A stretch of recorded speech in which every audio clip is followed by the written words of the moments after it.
Hi, so welcome to the next homework video. This is homework 6. So for 5.2, let's do number 1. So for number 1, which of the following statements are true? A, if the set of possible values of a random x is infinite, then x is a continuous random variable. So A is false, right? Just take any x, which is discrete and infinite, such that it's in one-to-one correspondence with the positive integers. Right? Discrete sets are either finite or infinite in a sense that they're in one-to-one correspondence with positive integers. So you can have an infinite set that's discrete. And so an infinite discrete set would contradict that statement. So it's false by proof by contradiction. Okay, so we contradicted the idea that that statement was true. We assumed it was true, and well, this example disproves it. Okay, part B. Part B is false. Okay, right? It says the probability density function of a continuous random variable is the function little f x equals capital P of capital X of little f equals little f. That's false. That's not true. Okay. Little f of x is not the probability function. It's not telling you the probability for a continuous random variable. C, if capital P of capital X equals little x equals 0 for all possible values x of a random variable, then x cannot be a discrete random variable. Well, let's assume that if the hypothesis is true, if the probability is 0 for all possible values of x, let's assume that the conclusion is false. Let's assume that x is discrete. Okay? So I'm going to assume that the conclusion of that statement is false. And so if you assume that, then the sum over all possible values of x, of f of x, first off, that has to equal 1. If you add all f of x, if you add the probabilities of all possible values of x, you should get 1. But the probability, f of x is the probability that capital X equals little x.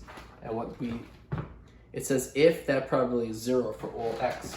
So that's the sum over x of 0, and that's equals 0. If you add up zeros, you get 0. And so we've concluded, if we assume x is discrete, then we deduce from that 1 equals 0. And so that's a contradiction, right? Contradiction. 1 does not equal 0. And so assuming x is discrete means we deduce that 1 equals 0.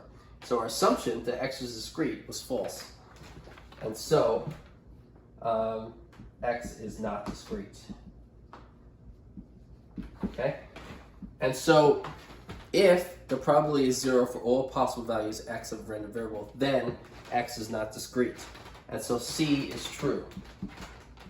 So the answer to C is that statement is true. Okay? So C is true. So that's 5.2, and that's A, B, C in number 1. Okay, so let's keep going. Let's go to 5.4.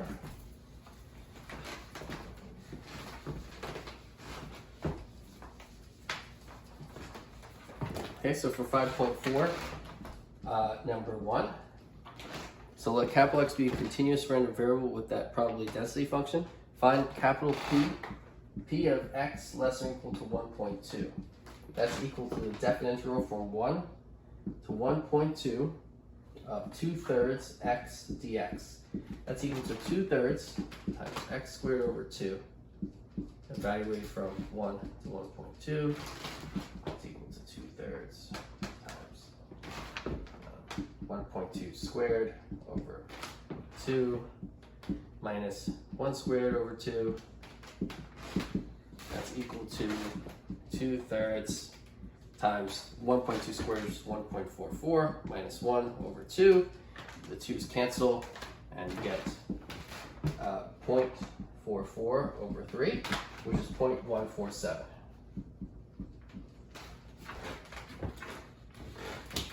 Okay, and so that's probably capital X is at most 1.2. So the probability that x is greater than 1.2 is 1 minus probability x is less than or equal to 1.2. That's equal to 1 minus 0.147, which is 0.853. So that's that probability. Okay, and the probability x is equal to 1.5 is equal to 0. And the probability that x is less than or equal to 1.2 is equal to 0. Because the probability, whenever x is less than or equal to 0.2, the probability of f of x is 0. And so that's 5.4 number 1. Okay, 5.5.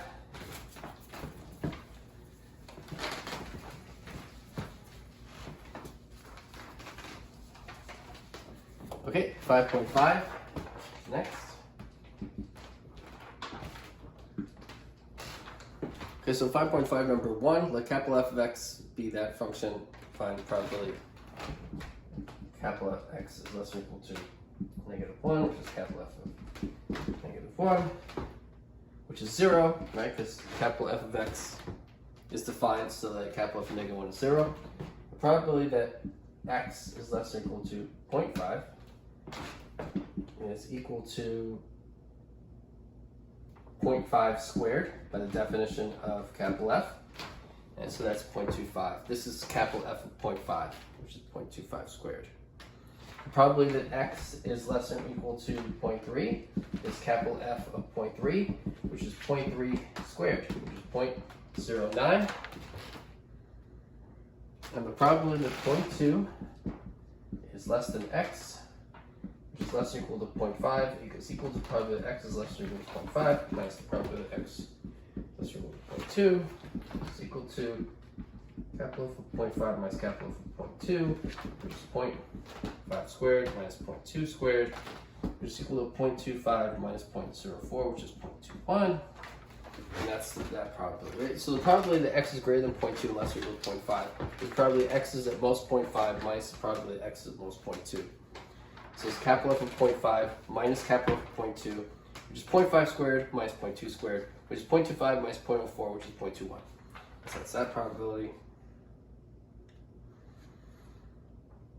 Okay, and so that's 5.5. And so let's go to 5.6.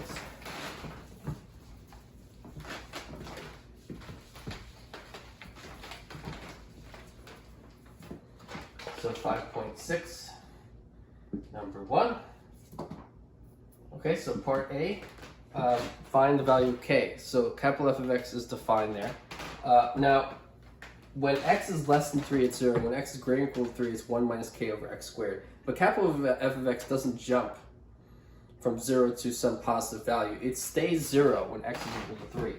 So capital F of 3 is equal to 1 minus k over 3 squared. That's equal to 0. So capital F of x does not jump from 0 to some positive number. And so it has to stay 0 when x equals 3. And so that means that 1 minus k over 3 squared is 0. So k over 9 is equal to 1. Therefore k is 9. So k is equal to 9. Okay, B. Sketch the graph of capital F of x. Okay, so I'm going to sketch the graph of capital F of x. So when x is less than 3, right, capital F of x is 0. So I'm going to make this function 0 everywhere x is less than 3.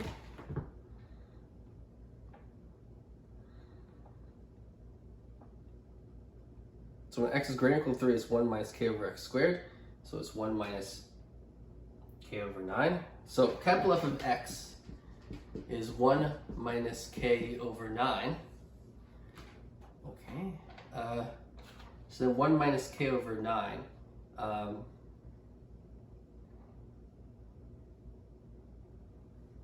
So 1 minus k is, sorry, 1 minus 9 over k over x. That's f of x because the k is what's 9. So f of x is 1 minus 9 over x.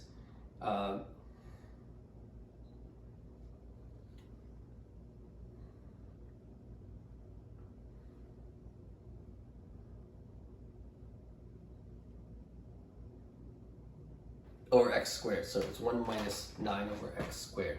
So when x is 3, f of x is capital F of x is still 0. And then it's 1 minus 9 over x squared. So then,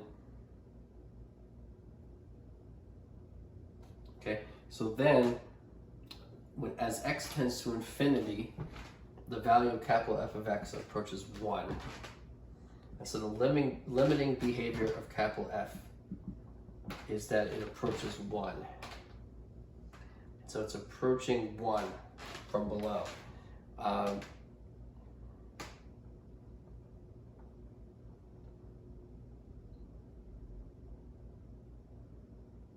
Okay, so its derivative is 18x is 18 over x. So its derivative is positive, but then take the second derivative, you get negative 18x to negative.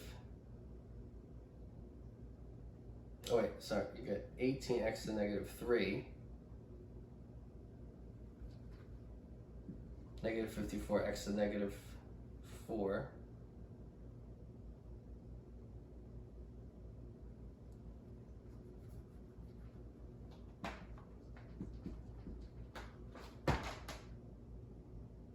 Okay, so it's going to look something like this. That's because the first derivative of x is positive and the second derivative of x is negative. So it's concave down. So this is a concave down graph here. And so it's going to be 0, and then after 3 it's going to be concave down and approach 1. Okay, so that's the graph of y equals capital F of x. That's the graph for part B.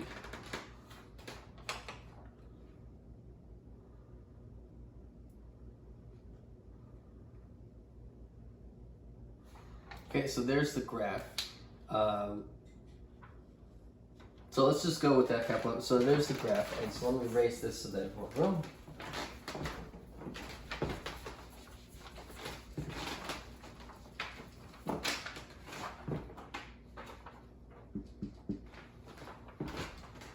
So probably that x will take a value less than 4. So probably that x is less than 4.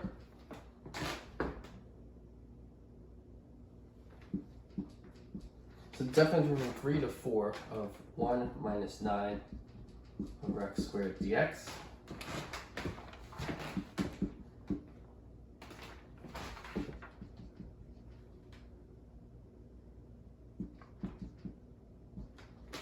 So an antiderivative of this function would be 9 over x.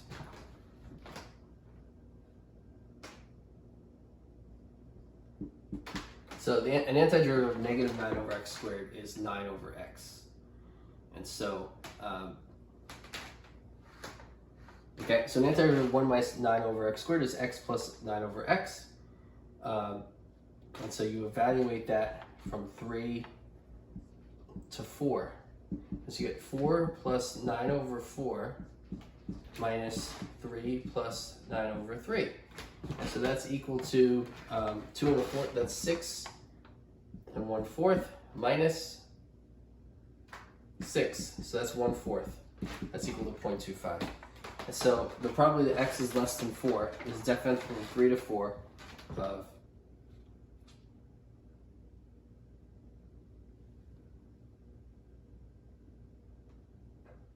oh, wait, sorry. No, sorry.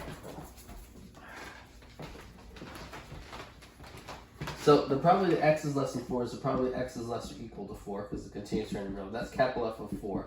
And so that's 1 minus 9 over 4 squared. That's 1 minus 9 over 16, which is 7 over 16. And so as a decimal, that's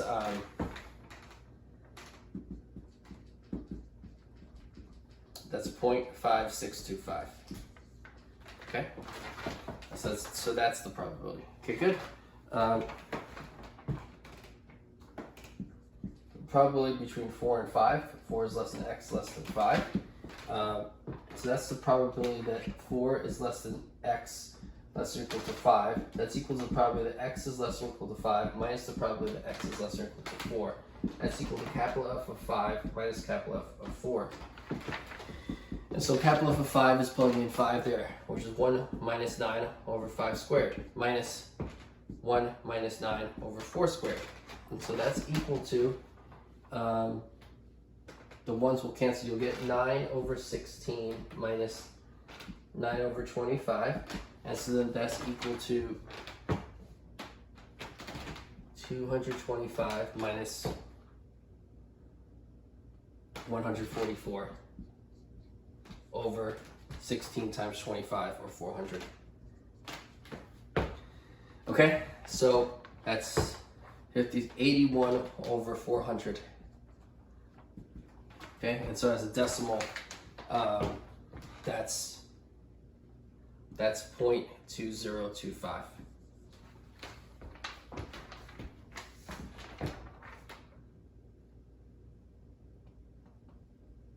Okay, so the probability of 4 is less than x less than 5 is 0.2025. And so that's that one. Okay, so that's part C.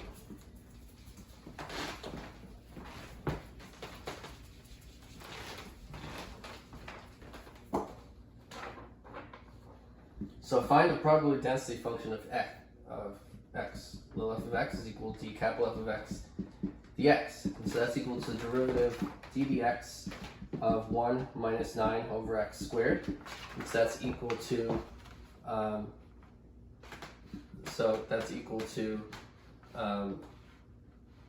18x to the negative 3, or 18 over x cubed. So 18 over x cubed is little f of x.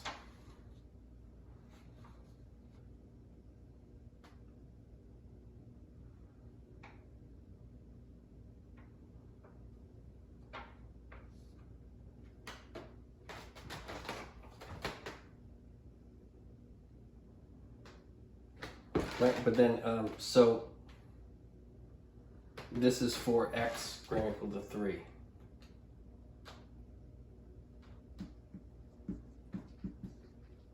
And then it's 0 elsewhere. That's little f of x. Because capital F of x is 0 when x is less than 3. Okay, so that's D, find the probability density function. So write it out as a piecewise function. Little f of x is equal to 18 over x cubed if little x is greater or equal to 3. That's 0 elsewhere. Okay, so little f of x is that. Okay, so that's little f of x, and then part E is to graph it. Okay, so part E is to graph it. So x is greater or equal to 3.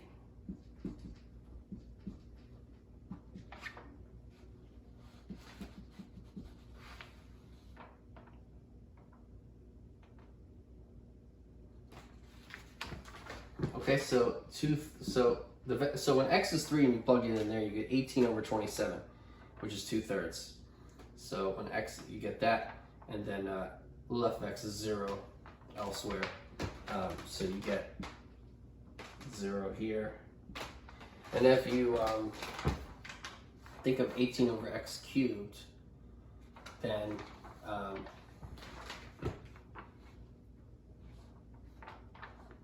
it'll just like go down like this. It'll approach the y-axis, the x-axis will be an asymptote. And so it'll look something like that. As x gets larger, this will get smaller, and it'll tend to 0. Okay, and so that's the graph of y equals f of x. It looks like that. Okay, so I'll stop there, and I'll see you next time.